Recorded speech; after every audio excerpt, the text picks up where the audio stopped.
e-cigarette use remains a public health threat among youth and young adults, with more than 2.1 million middle and high schoolers currently using e-cigarettes. What can be done to address this issue? Well, joining us now to discuss the youth e-cigarette public health threat, including details on the growing problem of youth cannabis vaping, are Amy Taylor, the Chief of Community Engagement at Truth Initiative, and Todd Bloch, a teacher at Warren Woods Middle School. Good morning, Amy and Todd. Thank you for joining me for this important conversation. Thanks for having us. Good morning. So let's start off with you, Amy. How did we even get to the point that we now have a national youth vaping public health threat? And why is it so important that we address this with our young people? Talk to us about that. I really appreciate the opportunity to talk about this important issue. You gave the stat at the opening. More than 2.1 million high school and middle school students are currently vaping. And those young people who are vaping regularly, which shows signs of addiction. And it's no surprise that we got here, because the vaping companies create these products in kid-friendly flavors like cherry and grape. And many young people don't even realize that there's nicotine in these vapes. Also, we're seeing a huge increase in the number of young people who are vaping cannabis. We've seen over the last 2 decades a 245% increase in the number of young people who are vaping cannabis. And there's so many myths out there. I know my teenagers tell me this all the time, that they don't think that it negatively impacts their physical health. But in fact, research has shown that young people vaping nicotine and cannabis can have negative impacts on not just physical health, but mental health as well. Amy, to the viewers watching, they might question themselves as to where are the parents? How are the parents not stopping this? Do they even know that their middle or high schooler is using e-cigarettes, vaping, using cannabis products? Can you talk to us about that? Do we put the blame on the parents? I mean, we talk to parents all the time, and we're in this together, right? It's not necessarily on the parents, right? The big tobacco has been marketing to young people for decades, and they know how to reach them through influencers and social media. And many times, parents don't even know that young people are getting these marketing tactics, and so they're duping. Big tobacco is duping young people into thinking, I'm going to feel better if I start vaping cannabis, or I'm going to feel better if I start vaping nicotine. But in fact, what we know is, because young people's brains aren't developed, that in fact, oftentimes they're going to feel worse when they're doing this. So we know that with programs like Vaping Know the Truth, which is a free curriculum available to every school in the country. In fact, we've already educated more than 1 million students with this program, is that when young people have the facts, when they understand how these substances can affect them, that they're going to make healthy, informed decisions. You made a really good point, Amy, that so many middle and high school students, they're always on their phones. They're on TikTok, Instagram 24/7, scrolling through a bunch of content, and they will see these sponsored posts. It could be, vaping, whatever, and they click on it and they think it's cool and they start doing it, and they don't think, like you said, that they would get addicted to it. But should the parents now be going after these social platforms that are exposing our young kids, the students, to this craziness, to smoking and vaping? Well, the biggest thing that we can do is for parents to work together with their children, right? To have just supportive conversations, right? You can't penalize your way out of addiction, and that's what we're facing.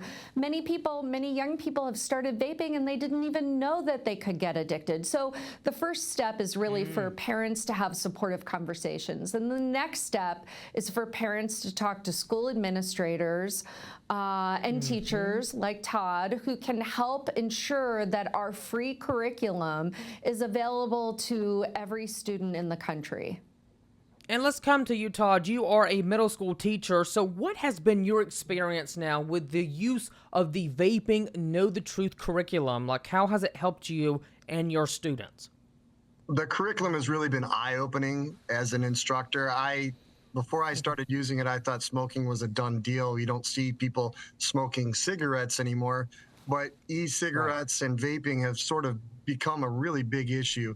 And it really eye-opening to think about all the misconceptions students have. They think that they're just putting water in it. It's flavored water. They're inhaling and exhaling the vapor. It's not a big deal until they dig in and learn about nicotine and the addiction habits with that and the development of their lungs and how we don't even really know exactly what the damage they might be doing at this time. And then we get into talking about all the different marketing that comes at them and how they're being influenced to do something they shouldn't want to do and harm themselves. Because like you said, TikTok and Instagram are their favorite apps on that phone. And, we try to educate them to not buy into all the influence that social media puts on them. Yeah, absolutely. And I probably assure you, Todd, phones, having all these electronic devices can be a very big distraction in school, right? It definitely Put your phone away, students.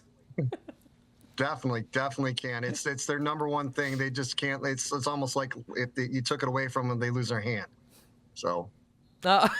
Oh my goodness, I know. Oh my goodness. Well, Todd, how have you seen now the e-cigarette and cannabis use impact your students? Talk to us about that. I've seen students that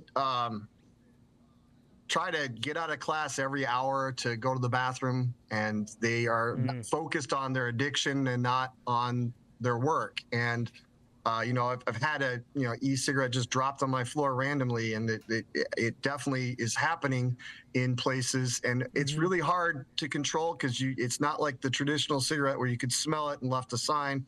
And I think that students are just trying to be cool or do something trendy, or they get totally addicted to the e-cigarette and they can't control themselves for it, and that is an issue. And you also see a lot of students that might be addicted. I don't know, because we use it as an informative program. We don't punish them, but we see a lot of students that fidget and have a hard time focusing, and that might be because they're using e-cigarettes or the cannabis at home. And being a middle school teacher, have you seen, cannabis, nicotine products within our young kids, the young students, actually grow over the years? Like, have you seen this become more of an issue? Yeah, it's definitely growing. I never thought it was here until we started finding them in our trash cans. And then it got more and more, and we started doing the program so that we make sure that they're informed before they make a decision to use, and they're not influenced by peer pressure.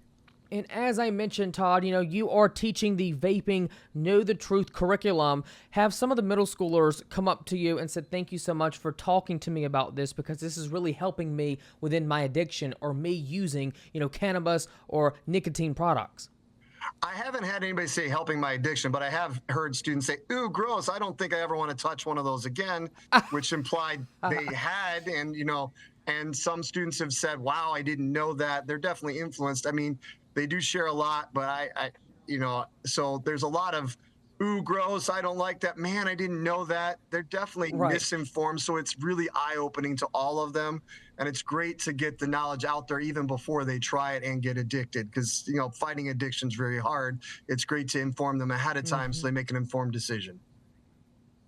Yeah, absolutely. Well, Amy and Todd, we are out of time, but Amy, tell us, where should we go now for more information for our viewers to learn more about this specific topic? To get more information about our free curriculum, Vaping Know the Truth, we've already educated more than 1 million students. You can go to truthinitiative.org/curriculum. Great. We'll have that website appearing below. Amy and Todd, thank you so much for your time and for this great conversation. I hope this interview really helps so many people that are watching. So thank you so much, guys. Thank you. Thank you.